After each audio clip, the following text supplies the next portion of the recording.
Hi అందరికీ. So ఇవాళ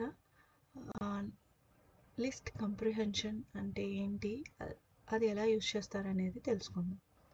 so most of the Python interview క్వశ్చన్స్లో అడుగుతూ ఉంటారు ఇది జస్ట్ ఒక న్యూ లిస్ట్ క్రియేట్ చేస్తాము ఎగ్జిస్టింగ్ లిస్ట్ నుంచి. సో నేను ఒక ఎగ్జాంపుల్ తీసుకున్నాను. ఒక లిస్ట్లో అంటే ఒక పాత్ తీసుకున్నాను.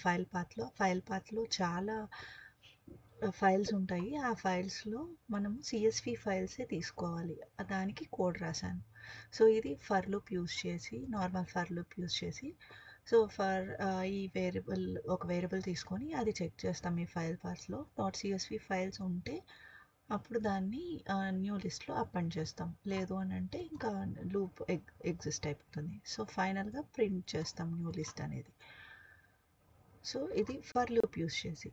ఇదే లిస్ట్ కంప్రిహెన్షన్ యూజ్ చేసి ఎలా రాయాలంటే, ఇట్లా స్క్వేర్ బ్రాకెట్స్ పెట్టి స్క్వేర్ బ్రాకెట్స్లో ఈ ఎక్స్ప్రెషన్ అనేది పెడతాం. ఫస్ట్ వేరియబుల్ ఇచ్చేసి తర్వాత ఫర్ లూప్ లోపల ఉన్న ఏ కోడ్ అయితే ఆ కోడ్ అనేది ఇక్కడ పెడతాం. సో ఇట్లాగా సేమ్ కోడ్, ఇది సేమ్ రిజల్ట్ వస్తుంది దీనికి. బట్ ఇక్కడ ఫర్ లూప్లో మనం 3 లైన్స్ రాసేది లిస్ట్ కాంప్రిహెన్షన్ యూజ్ చేసి 1 లైన్లో కోడ్ రాసేయచ్చు. సో పర్ఫార్మెన్స్ వైజ్ ఇది చాలా బెటర్ లిస్ట్ కాంప్రిహెన్షన్. సో అందుకని చాలా ఇంటర్వ్యూ క్వశ్చన్స్లో అడుగుతూ ఉంటారు లిస్ట్ కాంప్రిహెన్షన్ అంటే ఏంటి అనేది.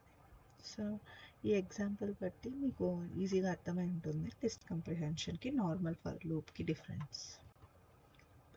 థ్యాంక్స్ అండి.